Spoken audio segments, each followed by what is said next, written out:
Na Artfilme ste ako porodkyňa hraných filmov. Čo pri filme sledujete najprv? Tak ja asi rada tie filmy vlastne sledujem vždy ako tá diváčka, nielen ako porodkyňa. To znamená, že väčšinou pre mňa je dôležité, či ma ten film emocionálne zasiahne, či pre mňa ten príbeh je niečím inovačný, originálny, či charaktery v tých filmoch fungujú pre mňa znova emocionálne. Pre mňa je film veľmi o emóciách a príbehu, ale samozrejme s tým súvisí všetko ostatné, strih, kamera, takže vlastne ono je to veľmi komplexné dielo. Takže toto sú asi také veci, čo na tom sledujem.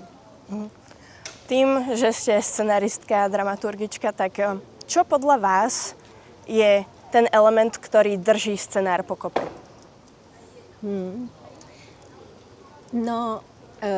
Ono často sa hovorí o nejakej konzistencii príbehu, ale mne osobne tým, že som vyrástla na dramaturgii profesora Lubora Dohnala, ktorý ako jeden z tvorcov vlastne československej novej vlny, tak vlastne si myslím, že je pre mňa ešte oveľa dôležitejšie, či ten film funguje, alebo teda scenár funguje v nejakých ako intenzitách,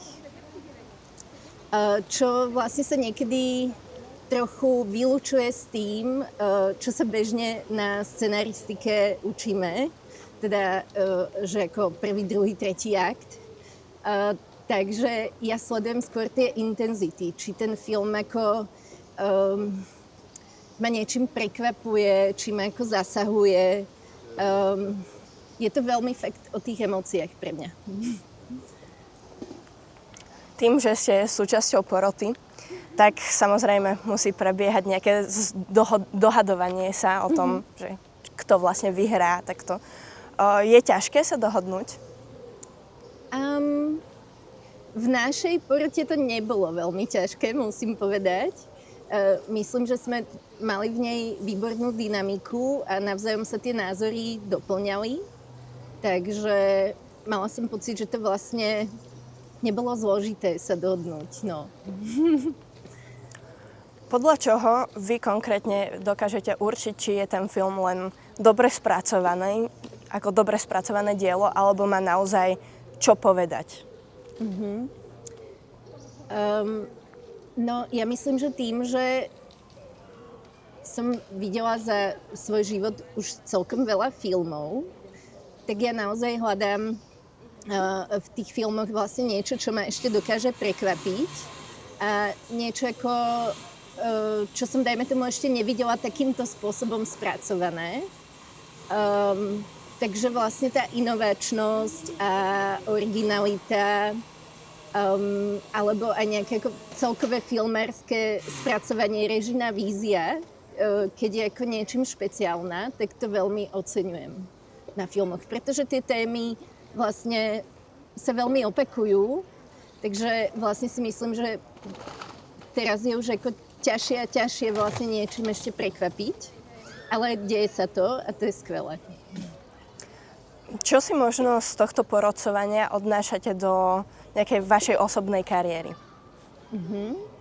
Tak pre mňa je vždy zaujímavé stretnúť nových tvorcov.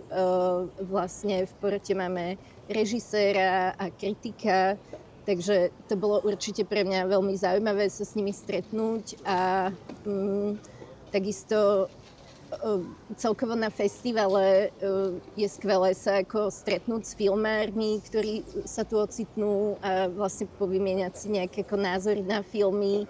A myslím, že celkovo prísť do Košíc znova je pre mňa vždy nejakým spôsobom impuls, pretože sú tu úžasné kina, skvelí ľudia, ktorí tu robia tú kultúru a to si myslím, že pre mňa tiež veľmi dôležité. Máte už nejaké plány do budúcna? No ja mám stále nejaké plány do budúcna. Pracujem na veľmi ako rôznych projektoch, seriáloch, ale aj filmoch. Takže je toho celkom veľa, no. Na záver, keby možno máte niečo povedať mladým ľuďom, ktorí sa chcú stať scenáristami, tak čo by to bolo? Myslím si, že by som asi odporúčila to, aby veľmi dôverovali svojmu vlastnému hlasu a aby vychádzali hlavne zo seba. Aby ako samozrejme počúvali, čo im hovoria tí ostatní, či už tutori alebo učitelia na školách.